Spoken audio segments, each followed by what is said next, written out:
일본인은 싸움을 좋아하면서도 얌전하고 불손하면서도 예의 바르고 용감하면서도 겁쟁이며 보수적이면서도 개방적이다.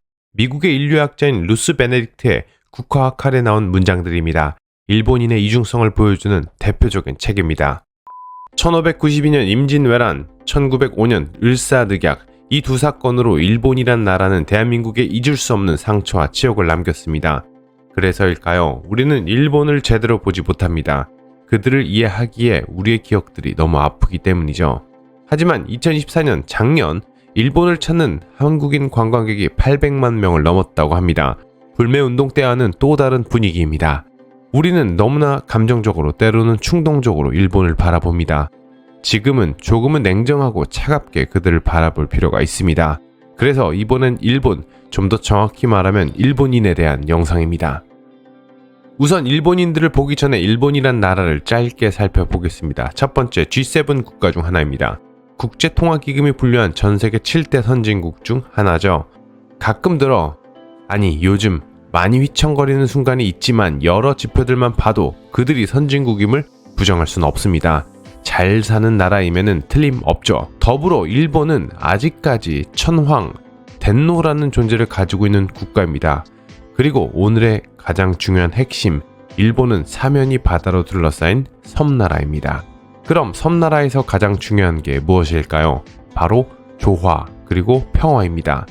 사방이 바다로 막혀있는 곳에서 만에 하나 싸움이 벌어진다면 모두 다 같이 망해버리는 비극적인 결과가 만들어집니다.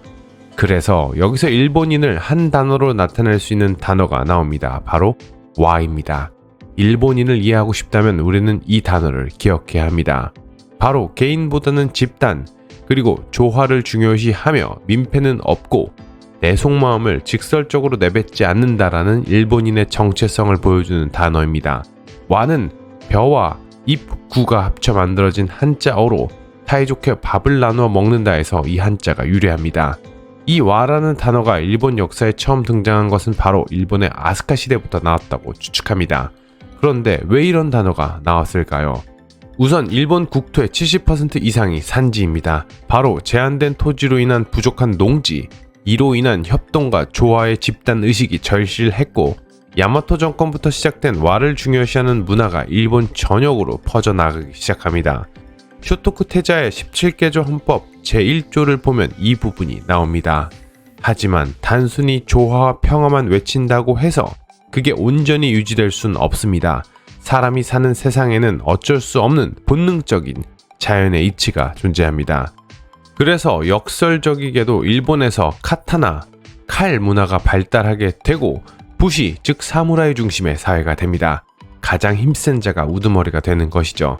하지만 여기서도 문제가 생깁니다. 일본은 천황, 덴노라는 존재가 있습니다. 일본에서 가장 힘이 센 자가 왕이 되려 하니 자기 위에 정통성과 상징으로 뭉친 덴노라는 존재가 보입니다. 그리하여 일본에서는 막부라는 역사상 가장 특이한 무사 정권이 수립됩니다. 쉽게 말하면 이중정부였습니다. 덴노의 정부는 그대로 두고 실제로 나라의 모든 권력을 잡는 실세정부를 하나 더 만드는 거였죠. 이게 바로 막부, 일본어로 바쿠라는 제2의 정부입니다.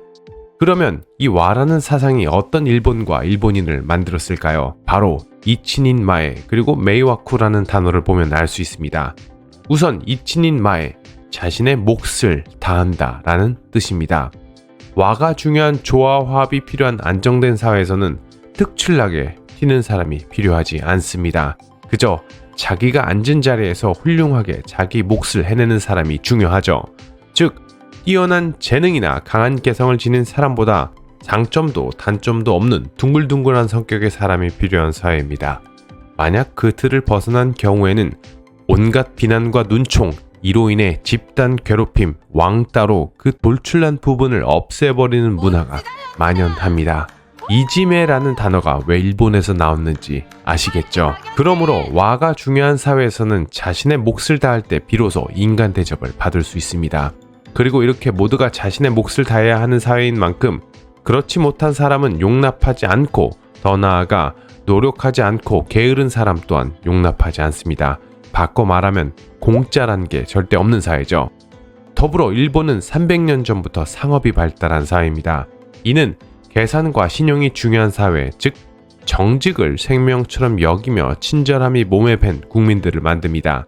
그래서 이런 사회에서는 이친인 마에 규칙에 따라 자신의 몫을 다하는 게 제일 중요하고, 그들은 어릴 때부터 남에게 메이와쿠, 폐가 되지 않도록 철저한 교육을 받습니다. 일본의 공익광고 영상을 보면 마지막 문구가 타인에게 폐를 끼치지 않도록 합시다로 마무리할 정도죠. 또한 이러한 문화적 배경 때문에 스스로 알아서 상대방을 신경 써주는 태도 또한 중요하며, 이를 기쿠바리, 상대의 마음을 미리 헤아리지 못해 상대방을 불편하게 만드는 것이 폐를 끼치는 행동이다라는 독특한 말도 생겨납니다. 그래서 일본인들의 속마음에 있는 생각과 입 밖에 내어 말하는 것이 정반대인 곤혹스러운 경우가 많습니다. 그리고 이러한 대화 방식이 놀랍게도 일본인들에게 지극히 정상적인 방식입니다. 이것을 일본인들은 혼내 그리고 다테마에라고 합니다. 또 이런 이중성이 상대방에 대한 배려라곤 하지만 때로는 그들의 진심을 읽기 어렵게 만드는 원인이 되기도 합니다. 이렇게 와가 중요하고 이런 와를 깨는 사람은 철저히 배척당하는 일본 사회, 또 이런 와를 위해 상대방에 대해 미리 대응하는 기쿠바리가 중요한 사회에서는 조금이라도 특출난 행동은 결국 자신의 손해로 이어지기 때문에 그들은 자신의 행동을 그들 사회가 요구하는 규격에 맞춰 그 안에 철저하게 감추어 버립니다. 또한 와를 지키기 위한 기쿠바리는 상대방에 대한 존중이자 인정이며, 이는 철저한 자기 낮춤과 보온으로 나타나게 됩니다. 그래서 일본에서는 온, 반드시 갚아야 하는 문화가 발달하게 됩니다. 일본말로 아리가또 고자이마스, 스미마생, 감사합니다, 죄송합니다 이런 말조차 은혜를 갚는다, 보온이라는 뜻에 연관될 정도로 일본인들의 인간관계는 이렇게 온으로 묶여 있습니다. 더불어 이런 기쿠바리는 야사시, 싹싹함, 나긋나긋함이라는 일본인 특유의 친절함을 만들고, 이러한 국민성이 바로 일본을 제1등 선진국으로 만들게 된 거 아닐까요? 하지만 이에 덧붙여 이렇게 와가 중요한 사회에서는 결국 개인은 자신에게 허락된 영역 안에서 몸부림치게 되고 결국 안으로 밑으로 깊게 파고 들어가게 됩니다. 이래서 나타나는 일본 특유의 개념이 마니아, 오타쿠라는 문화죠. 그래서 오타쿠로 표현되는 폐쇄적인 집단은 바로 일본의 와라는 개념이 만들어낸 가장 일본적인 집단이기도 합니다. 오타쿠를 조금 부정적으로 보는 사진이지만 사실 오타쿠는 진짜 전문가에게 조언을 할 수 있을 정도로 관련 분야에 전문가에 준하는 지식을 가진 사람이기도 합니다. 전 세계를 살펴보면 국경을 마주하고 사는 나라가 많지만 한국, 일본처럼 정말 다른 나라는 없을 것입니다. 일본은 우리에게 가까운 나라이지만 마음속으로 가지는 우리나라 국민들의 일본에 대한 감정은 절대 곱다고 볼 수만은 없습니다. 하지만 일본과 우리는 경제적으로 뗄 수 없는 관계를 맺고 있으며 이제는 과감하게 과거를 펴고 새로운 관계로 발전해 나가야 할 때인 것 같습니다. 오늘도 이야기 들어주셔서 정말 감사합니다. 좋아요, 구독은 더욱 감사합니다.